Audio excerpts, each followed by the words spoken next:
Reimbursement దీనికి సంబంధించి రాష్ట్ర ప్రభుత్వం జీవో నెంబర్ 9 అయితే తీసుకొచ్చిందండి. గతంలో 6-7 జీవోలు అయితే ఉండేవి దీనికి సంబంధించి. ఈ జీవో నెంబర్ 9కి సంబంధించి హైకోర్టులో పిటిషన్ వేయడం జరిగింది. కొన్ని నిబంధనలపై అంటే 4 నిబంధనలపై స్టే కూడా విధించారు. సో ఆ స్టేకి సంబంధించిన న్యూసే ఇది కంటిన్యూషన్ అండి. ఓకేనా, గత న్యూస్ని ఎవరైతే ఫాలో అయ్యారో వాళ్ళ కోసం చేస్తున్నాను. రాష్ట్ర ప్రభుత్వం వాదన ఒకటి, ఏవైతే ఆల్రెడీ ఇంజనీరింగ్ కాలేజెస్ ఉంటాయో వాళ్ళ వాదన ఒకటి, ఆల్రెడీ చదువుతున్న పిల్లల వాదన మరొకలాగా. ఎందుకంటే చదువుతున్న పిల్లలు 2, 3, 4 సంవత్సరాల్లో ఉన్న పిల్లలు మమ్మల్ని ఫీజు కట్టమంటున్నారు, మా దగ్గర నుంచి డబ్బులు కలెక్ట్ చేద్దామని చూస్తున్నాయి కాలేజెస్ అంటూ వాళ్ళు ఆవేదన వ్యక్తం చేశారు. ఈ కాలేజెస్ ఏంటంటే రాష్ట్ర ప్రభుత్వాల నుంచి మాకు చాలా పెద్ద మొత్తంలో పెండింగ్ బకాయిలు ఉన్నాయి, వాటిని తీర్చాలని వాళ్ళు. రాష్ట్ర ప్రభుత్వం ఏంటంటే మేము కాలేజెస్ కాదు డైరెక్ట్గా స్టూడెంట్ అకౌంట్స్లోకి డబ్బులు ట్రాన్స్ఫర్ చేస్తామని వీళ్ళు. సో ఇదంతా జరుగుతూనే ఉంది. కౌన్సిలింగ్ అయ్యే లోపు మనకి క్లారిటీ వచ్చే అవకాశం ఉంటుందండి. సో ఇప్పుడు అసలు కోర్టు ఏం చెప్పింది ఈ వీడియోలో మాట్లాడుకుందాం. ఫీజు రియంబర్స్మెంట్పై మధ్యంతర ఉత్తర్వుల పొడిగింపు ఏవైతే స్టే విధించిందో ఆ స్టేని ఇంకా కంటిన్యూ చేస్తున్నారు. ఓకేనా.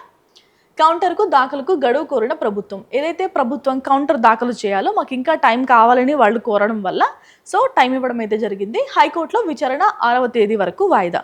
మళ్ళీ ఆ స్టే కంటిన్యూ చేస్తారా లేదంటే వేరే ఏం డెసిషన్ తీసుకుంటారనేది మళ్ళీ మనకి 6వ తారీఖు వరకు వెయిట్ చేయాల్సిందే. ఓకేనా.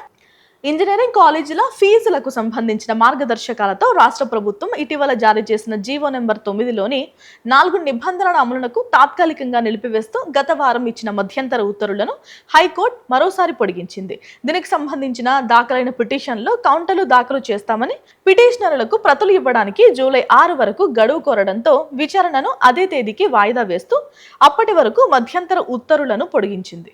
ప్రభుత్వం కౌంటర్లపై రిప్లై ఉంటే ఆలోగా దాఖలు చేయాలని పిటిషనర్లకు ఆదేశాలు జారీ చేసింది కోర్టు. దీర్ఘకాలం ఫీజు రియంబర్స్మెంట్ బకాయిలను చెల్లించకపోవడంతో పాటు ప్రస్తుత విద్యా సంవత్సరంలో ఫీజుల వసూలకు సంబంధించిన ప్రభుత్వం జారీ చేసిన జీవోలను సవాలు చేస్తూ పలు కాలేజీలు పిటిషన్లు దాఖలు చేశాయి. వీటిపై జస్టిస్ జువ్వాడి శ్రీదేవి మరోసారి విచారణ చేపట్టారు. ప్రభుత్వం ప్రత్యేక న్యాయవాది ఎస్ రాహుల్ రెడ్డి వాదనలు వినిపిస్తూ కౌంటర్లు దాఖలకు ప్రతులు ఇవ్వడానికి మరికొంత గడువు కావాలని కోరారు. ఈ దశలో పిటిషనర్ల తరపు న్యాయవాదులు జోక్యం చేసుకుంటూ అలాగైతే గతంలో ఇచ్చిన మధ్యంతర ఉత్తర్వులను పొడిగించాలని కోరారు. వాదనలు విన్న న్యాయమూర్తి అన్ని పిటిషన్లపై జూలై 6న విచారణ చేపడతామంటూ వాయిదా వేశారు. సో మనం కూడా జూలై 6 వరకు వెయిట్ చేద్దాం. కోర్టు ఎలా స్పందిస్తుంది, వీళ్ళు ఎలాంటి కౌంటర్లు దాఖలు చేస్తారు, వాటిపైన ఎలాంటి వాదోపవాదాలు జరుగుతాయి చూద్దామండి. ఓకేనా. మళ్ళీ జూన్ 6న దీనికి సంబంధించిన న్యూస్ అయితే అప్డేట్ చేస్తాను. ఇది వాళ్ళ న్యూస్. మరొక వార్తతో మళ్ళీ కలుద్దామా. నమస్తే.